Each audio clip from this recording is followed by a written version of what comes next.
गरीब बुढ़िया की खीर का जादू। दोस्तों, एक जादू की कहानी, रोचक कहानी है जो आपको पसंद आएगी। एक समय की बात है, एक गांव में एक गरीब बुढ़िया रहती थी। वह पूरी तरह से अकेले रहा करती थी। उसका कोई भी न था, न बाल बच्चे, न कोई रिश्तेदार। सुबह शाम लोगों के छोटे मोटे काम किया करती थी, जिसके बदले लोग उसे पैसे, अनाज या फिर खाने पीने का सामान दे दिया करते थे, जिसको खा पी कर वो अपना जीवन बिता रही थी। वो अपने जीवन में पूरी तरह से संतुष्ट थी। उसे भगवान से किसी तरह का कोई गिला शिकवा नहीं था। दूसरों के सामान के कारण बुढ़िया का घर पूरी तरह से सामानों से भरा हुआ था। एक बार की बात है, वे अपने घर को खोलकर घर के सामान को धूप दिखा रही थीं। वहां से दो चोर जा रहे थे।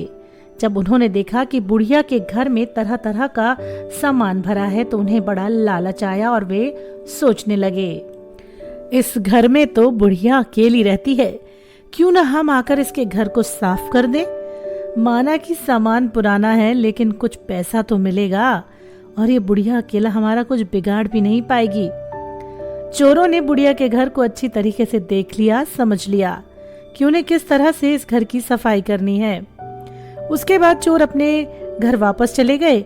बुढ़िया बेचारी को सपने में भी ये ख्याल नहीं आया कि उसके घर में चोरी हो सकती है, क्योंकि उसके घर में खुद के कपड़े तक उसके नहीं थे।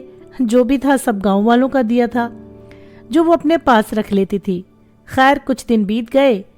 एक दिन रात में चोर अपने दो साथियों को लेकर बुढ़िया के घर पहुंच गए। कमाल की बात यह थी कि उस दिन सरपंच ने बुढ़िया को चावल, दूध और चीनी दी थी और बुढ़िया बहुत खुश थी। बुढ़िया ने खुशी खुशी अपने लिए खीर बनाई और खीर बनाकर वह खीर को चूल्हे पर रखकर सोचने लगी कि अभी तो खीर बहुत गर्म है, जब ये खीर ठंडी हो जाएगी तो आराम से खाऊंगी।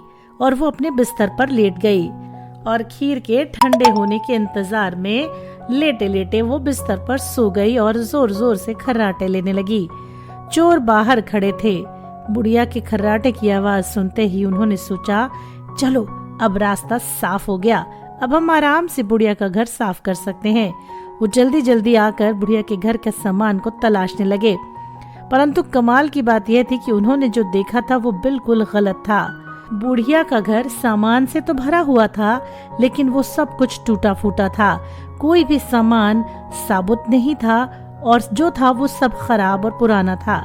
चोर बड़े दुखी हुए और बुढ़िया को गालियां देने लगे। देखो कितनी दुष्ट बुढ़िया है, आराम से सो रही है, हम बेचारे इतनी मेहनत करते हैं। तभी दूसरे चोर की नजर चूल्हे पर रखी खीर पर पड़ी। गरम गरम खीर को देखकर चोर ने कहा, चलो बुढ़िया के घर कुछ न मिला तो कम से कम खीर तो है, आज उसे ही खा लेते हैं। वे खीर खाने लगे तो उन्होंने थोड़ी सी खीर बुढ़िया के लिए छोड़ दी, किंतु जब उन्होंने बुढ़िया की तरफ देखा तो उसका हाथ खुला था, जैसे वो कुछ मांग रही हो।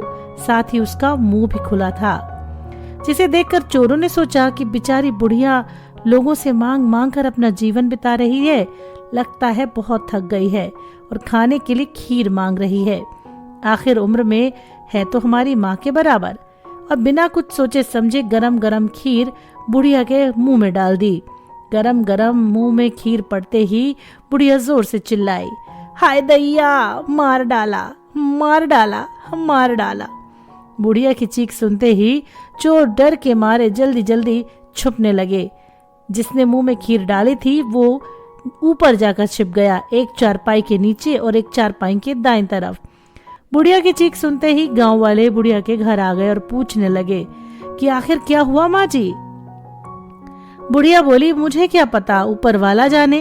यह सुनते ही ऊपर छिपा चोर बोला, अरे भला मैं क्यों जानूं, तुम्हारी चारपाई के नीचे छिपा चोर ना जाने। ये सुनते ही चारपाई के नीचे वाला चोर बोला, मैं ही क्यों जानूं, चारपाई के दाएं ओर छुपा चोर क्यों ना जाने।